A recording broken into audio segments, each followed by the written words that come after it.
Здравствуйте, смотрите в сегодняшнем выпуске. В Туркменистане сменился глава АКБ Халкбанк. Лучшему итрапу Туркменистана вручили премию в $1 миллион США. Туркменистан и ОАЭ обсудили расширение сотрудничества и другие новости. Постановлением президента Туркменистана Сердара Бердымухамедова утверждено решение Общего собрания акционеров акционерно-коммерческого банка «Халкбанк» об избрании Джабарова Муратгельды Джабаровича председателем правления этого банка. В Ахалском вилаяте Туркменистана состоялась церемония вручения премии в размере $1 миллиона США итрапу Ак-Бугдай, ставшему в 2023 году победителем конкурса на лучший итрап страны. В ходе церемонии от имени всех жителей Трапа выражалась искренняя признательность президенту Сердару Бердымухамедову за неустанную заботу о повышении благосостояния народа, огромное внимание, уделяемое социально-экономическому развитию страны, формированию в вилаятах современной инфраструктуры. В рамках рабочего визита делегации Туркменистана в Объединенные Арабские Эмираты состоялась встреча министра иностранных дел Туркменистана Рашида Мередова с шейхом Мансуром бен Заяд аль-Нахаяном. В ходе переговоров стороны обсудили расширение сотрудничества в политической, торговой, экономической и гуманитарной сферах. Отмечено развитие отношений между странами и доверительный диалог на высшем уровне. Делегация китайской компании Hainan Weidu International Travel посетила Туркменистан для встречи с представителями ведущих отраслевых ведомств в области туризма. Представители компании презентовали два перспективных проекта, разработанных в рамках инициативы «Один пояс, один путь», а также предложили организацию туров для туркменистанцев на остров Хайнань и посещение Туркменистана китайскими туристами.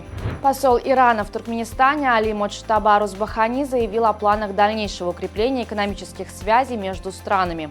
Об этом он сказал в ходе праздничного приема в посольстве Ирана, посвященного 45-летию Исламской революции.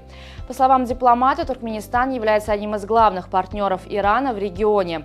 Товарооборот между государствами достиг порядка $470 миллионов. В США произошло трогательное событие. 90-летние сестры-близнецы Маурилия Чавес и Андреа Лопес, разлученные 81 год назад, наконец-то снова воссоединились.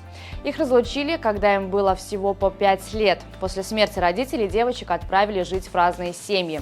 Судьба распорядилась так, что женщины встретились благодаря тесту ДНК, который установил их родство в День Благодарения. Не теряя времени, Андреа, живущая в Лас-Вегасе, забронировала билет на самолет в Денвер, чтобы встретиться со своей давно потерянной сестрой. Необычный инцидент произошел с рейсом British Airways из Милана в Лондон. Вылет был задержан из-за несоответствия размеров подушек сидений. Ситуация, которая поначалу кажется шуткой, обернулась реальной задержкой рейса. В сети появились видео, где пассажиры активно помогают экипажу в решении проблемы. В ходе внеплановой проверки итальянские авиационные власти обнаружили, что подушки сидений в некоторых рядах самолета были слишком толстыми. Это могло препятствовать эвакуации пассажиров в случае чрезвычайной ситуации. Чтобы устранить проблему, рейс задержали более чем на час. По итогам первого круга 9-го чемпионата Туркменистана по хоккею сезона 2024 лидером турнирной таблицы стал Галкан, 8-кратный чемпион страны. Команда набрала 15 очков. Второе место занимает Шир с 12 очками. Замыкает тройку лидеров Огусхан с 9 очками. Лучшим бомбардиром чемпионата стал нападающий Галкана Бегенч Довлетмурадов, забросивший 9 шайб. Как сообщалось ранее, сборная Туркменистана готовится к предстоящему чемпионату мира по хоккею в 3-м дивизионе группы А, который пройдет с 8 по 16 марта в Бишкеке. Главный тренер молодежной сборной Туркменистана по футболу Ахмед Агамурадов с 9 по 15 февраля проходит стажировку в Наманганском футбольном клубе Навбахор. Эта стажировка является частью обучения опытного специалиста для получения тренерской лицензии «ПРО».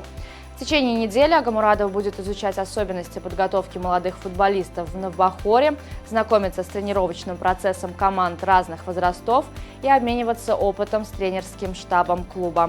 На сегодня это все. Желаю вам хорошего завершения дня. Увидимся завтра. И не забывайте, что Туркменпортал – ваш самый надежный источник новостей.